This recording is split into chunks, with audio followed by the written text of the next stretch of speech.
My name is Constance Treon. I am doing a demonstration speech on the proper technique for starting an IV for Navarro College, Public Speaking 1315 NT2. Our instructor is Mr. Ernie Patterson. Proper IV therapy is essential to your patient's health. It delivers medications, blood products, IV fluids throughout the human body pretty quickly. And if it's not, the IV is not started and maintained properly, your patients can experience some pretty wide range of complications ranging from mild discomfort to severe thrombophlebitis, necrosis, things like that. 3 key points we need to go over. You need to know who needs the IV and why. Always checking for a physician's order first. You need to prepare all the proper supplies, take them into the room or wherever you're going to start the IV with you, and always have extra, because you never know what's going to happen when you're in there. And you also need to know the proper technique for actually starting the IV, for actually inserting it and taping it down. Because without the proper technique, like I said, can have some complications and inconvenience the patient.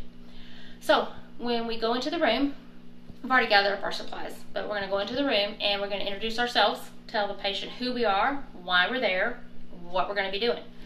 While you're doing that, you're going to be explaining the procedure. Listen to them. Ask them if they've ever had an IV before. Are they allergic to anything?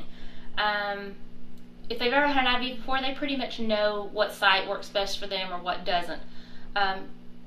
If at all possible, we try to avoid using their dominant hand that started up here anywhere, or especially here in the bend of the wrist, which is pretty painful, because that's the hand they're going to be eating with, brushing their hair with, brushing their teeth with, trying to position in bed, whatever. So you've gone in, you've taken all your supplies, introduced yourself. Going to position your patient for comfort. Hang your IV fluid that you already have with you, whatever the physician has ordered, and take your IV tubing, which I've already opened to save time. You're going to actually spike your tubing into the fluid and open the port and let the fluid run down all the way to the end because you're flushing out air. Okay, so you're going to keep the end of your tubing sterile, hang it up somewhere. All right, so after that, you are going to, up here on the patient's arm, above their elbow, right up here, and yes, that's painful, nobody likes that either, but you're going to apply the tourniquet and pretend this is upper arm. You're going to apply the tourniquet and you are going to put it on pretty tight. It needs to be pretty tight to stem the blood flow. So after you've done that, you're going to examine your patient's hands, upper arms, up to their antecubital area. Decide where you're going to be actually sticking. After you've found that, you're going to take whatever your institution wants you to use as far as sterilizing the skin. Ours wants us to use ChloroPrep. So you're going to sterilize the site for at least 30 seconds. And then you're going to let whatever you sterilized with dry. After you have done that, you are going to choose the site. You're going to go in at about a 30-degree angle. And once you're into the vessel, you usually feel this little pop. Once you feel that, you're going to advance, and you're watching for flashback up here in this hub, which flashback is blood that you can see. So you're going to advance all the way down. You really want this catheter hub to be flush with the skin. If it's sticking out any, sometimes you can't go much further because you wind up with hitting a part of the vessel where it won't, like a valve. Anyway, advance it down and then release the tourniquet. You're going to apply pressure right up above it because when you pull the needle out, you do not want blood to flow out all over the place. You're going to attach your IV tubing. Okay, got that done. You're going to open the flow and watch the fluid flow in. Make sure it's not infiltrating. All right.